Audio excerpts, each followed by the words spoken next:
tuvuke mipaka ya kaunti na kuelekea Mlima Kenya, ambapo wazee wa jamii ama wazee na vijana walikusanyika katika eneo la Samson Corner, kaunti ya Kirinyaga kwa maombi maalum ya kila mwaka yanayofanyika wakielekea Mlima Kenya, kwa mkusanyiko wa kiroho unaolenga kuombea amani, umoja na mshikamano wa kitaifa.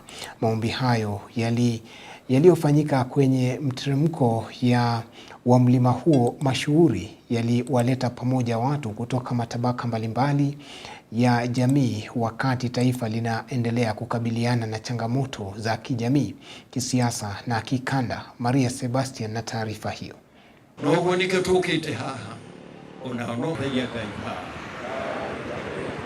Maombi ya mwaka huu ya kuombea amani, umoja na mshikamano wa kitaifa yaliwaleta pamoja watu kutoka matabaka mbalimbali kaunti ya Kirinyaga. Siku kubwa sana, tumeungana na watu wengine kutoka sehemu mbalimbali za hii taifa.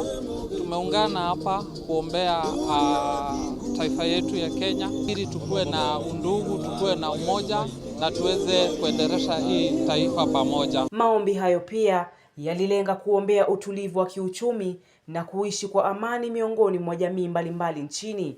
Viongozi waliokuwepo waliwahimiza Wakenya kukataa matamshi ya chuki, kukumbatia mazungumzo na kuwawajibisha viongozi kwa maneno na matendo yao. Ombea amani Kenya ili vita zikome, mabishano iishe. Tukiomba hiyo bado ni ile maombi tunaomba sana, tukiambia wanasiasa tuache hiyo maneno ya kugawanya mlima, lakini tukae kama amani venye tunakaanga hapo awali. Hawezi kugawanywa na wanasiasa ambao wanaangazia tumbo zao na hawajali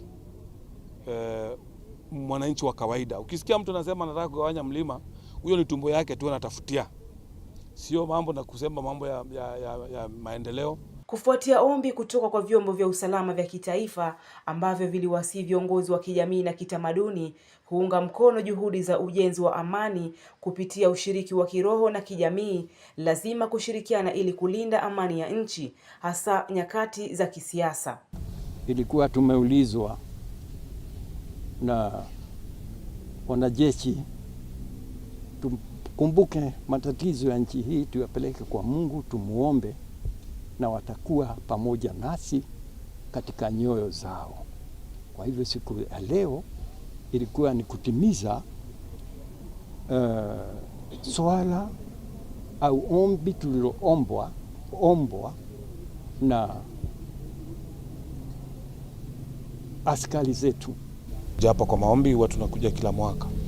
Ndio manake tukiangalia nchi ambazo zimetuzunguka, tumezingirwa na nchi ambazo watu wanalia, watu wanaumia, na hali ya msukasuko, imani ambayo imekuwa inatikiswa kidogo. Na kwa sababu ya hiyo sisi pia Wakenya tunaogopa, tunaangalia mbele. Tunaona ni vizuri tukuje tuombe Mwenyezi Mungu ili atuonee huruma sisi kama Kenya na atupatie amani ambayo imekuwa kwa miaka mingi.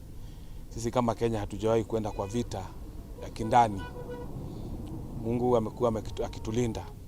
Hivyo hata ingawa wanasiasa ambao lugha yao sana ni pesa, wanaweza kuchoma nchi hii, tunaomba Mwenyezi Mungu wale ambao wanaangazia kuchoma nchi, Mwenyezi Mungu mwenyewe aondoe.